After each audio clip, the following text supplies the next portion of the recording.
Nous connaissons tous les pirates, ces bandits de la mer sanguinaires à la recherche de butin. Lorsque l'on y pense, des noms nous viennent forcément à l'esprit. Barbe Noire, Calico Jack, Henry Morgan. Des noms qui alimentent notre imagination, nous font rêver d'aventures et de trésors. Mais qu'en est-il des femmes ? Peu admises, parfois même interdites sur les bateaux, elles furent pourtant présentes. Usant de subterfuges, en se travestissant en hommes ou en étant femmes d'eux, elles réussirent à se faire une place. Bonjour et bienvenue dans ce nouvel épisode de Voyage dans le temps. Les femmes pirates ont bel et bien existé, et aujourd'hui c'est le portrait de 5 d'entre elles que je vous propose de découvrir.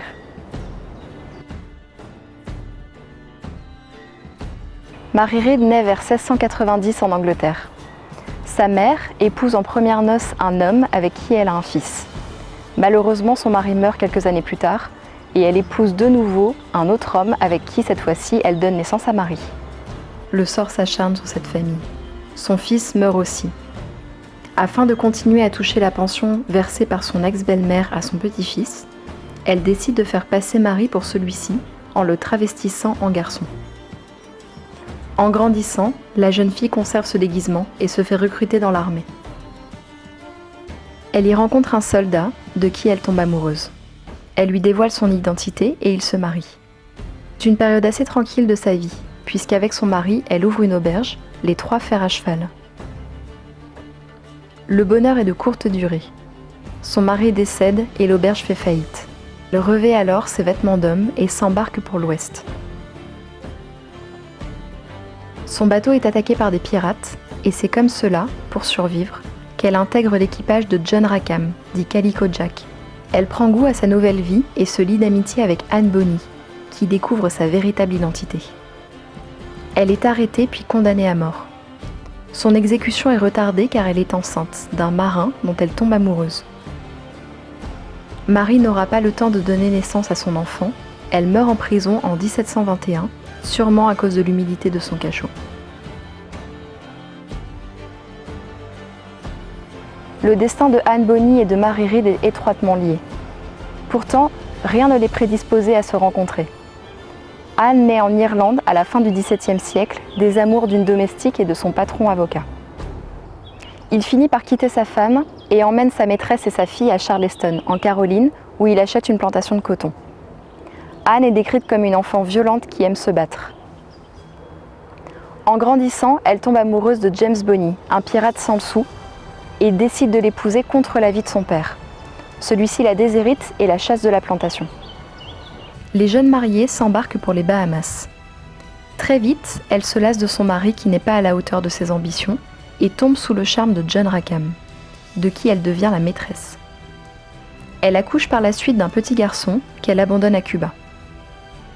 Comme nous l'avons vu précédemment, Anne devient amie avec Mary Read lorsque celle-ci s'embarque sur leur navire. Soir, 2 bateaux de corsaires les attaquent. Les hommes ivres se cachent dans les cales ou essayent vainement de se défendre. Anne et Marie se battent courageusement jusqu'au bout.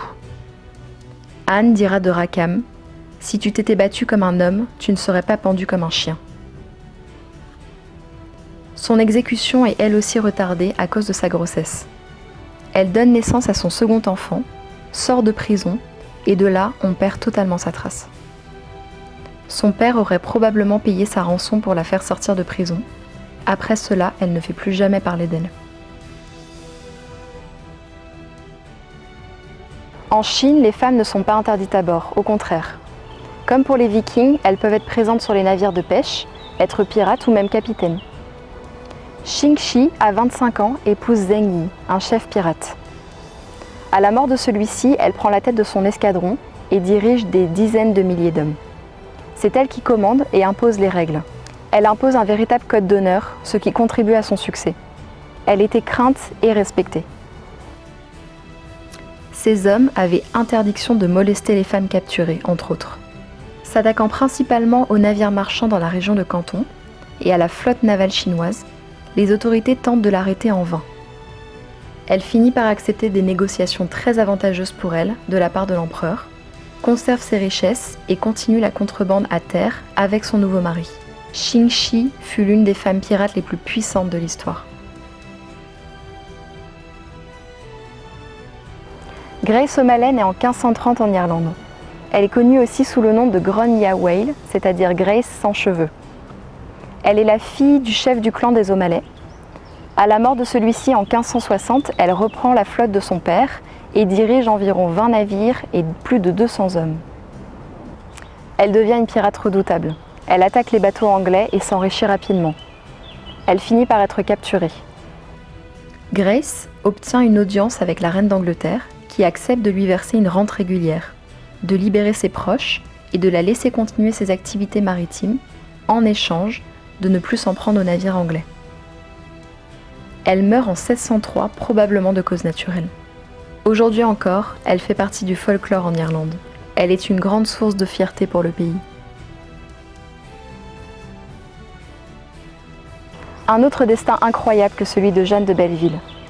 Rien ne l'a prédestinée à la piraterie, et pourtant, l'amour et la vengeance l'y conduiront, faisant d'elle la lionne sanglante. Elle épouse en secondes noces un seigneur breton, Olivier Clisson, avec qui elle a 5 enfants. Le contexte politique de la France à cette époque, au XIVe siècle, est très agité. En effet, nous sommes en pleine guerre de 100 ans. En 1343, Olivier de Clisson se rend à un tournoi sur invitation du roi Philippe VI. Mais c'est un piège. Il est arrêté pour haute trahison, exécuté et sa tête est mise sur une pique. Jeanne, en apprenant la nouvelle, folle de rage, décide de se venger.